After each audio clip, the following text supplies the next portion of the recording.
Welcome back to The Explainer. So today, we're diving into what is honestly one of the most jarring, unexpected pieces of media we've ever pulled apart on this show. The title is massive, right?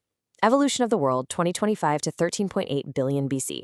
You hear that, and you're prepping for this grand, sweeping, Carl Sagan-level documentary about the cosmos.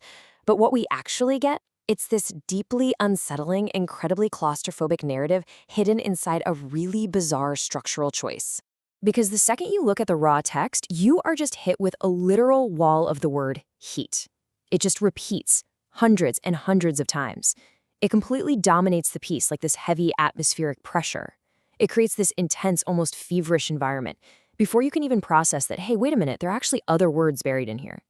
It's like a static frequency just blasting, trying to drown out the real message. And to put that into perspective, if you look at the sheer data, the repetition of that one single word completely swallows up the scattered narrative fragments. But if we manage to filter out all that background noise, a really distinct three-part story actually emerges.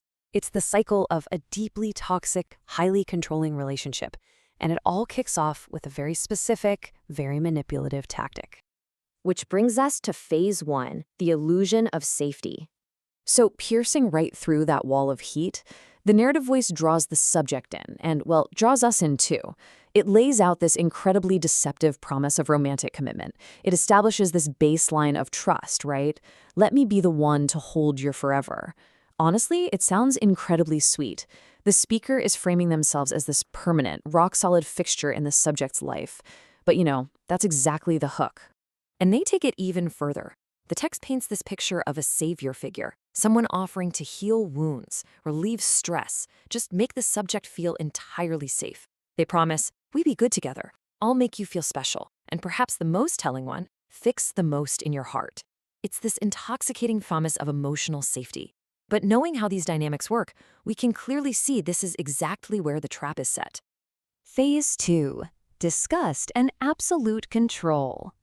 Because that safety, it vanishes instantly. There's this jarring, incredibly sudden pivot away from all those nurturing promises straight into intense emotional toxicity. The whiplash is crazy. 1 second it's a desire to comfort, and it immediately flips into a demand for degradation. We go straight from I'll make you feel special to tell me you're disgusted. The narrator forces this twisted dynamic where supposed love is all tangled up with self-loathing. You literally have the subject being forced to say, tell me that you love me, really you mean nothing. It is totally disorienting. Then, out of nowhere, the narrator just shuts down all communication. I don't want to talk. It is classic stonewalling. After reeling the subject in by promising to, fix their heart, the narrator just abruptly cuts off the emotional oxygen in the room. And things escalate fast. It shifts from just refusing to talk into a really harsh, authoritarian command. It's not a discussion. That whole illusion of partnership from phase 1, completely shattered. The narrator is entirely dictating the terms of reality now, leading to a complete loss of autonomy, marking the absolute climax of this controlling phase. You control my life. What's super interesting here is how the source blurs the lines. Like, is the abuser mocking the victim, or is the victim's own inner voice finally breaking through the narrative? Either way, it brilliantly highlights this massive, absolute power imbalance. Then we're hit with this bizarre, really raw imagery tied to profound feelings of being unclean. All night, I was scratching the bird. You make me feel dirty. It's feverish, completely mirroring that relentless heat surrounding the text. The romantic forever they promised earlier has devolved into something physical, frantic, and just deeply uncomfortable. Moving right into phase 3, lingering fear and desperation. So this intense breakdown leads straight into the aftermath, where all that control suddenly gives way to raw panic. We get this desperate sudden shift to an apology, baby, I'm sorry, which, as we know, is a textbook marker in the cycle of abuse. After the explosion of emotional violence, there's this frantic scramble to backtrack, right? Trying to pull the victim back into the cycle before they even realize what just hit them. You see this desperate clinging and this intense fear of abandonment popping up immediately. All I want to do now is with you. Please don't desert me.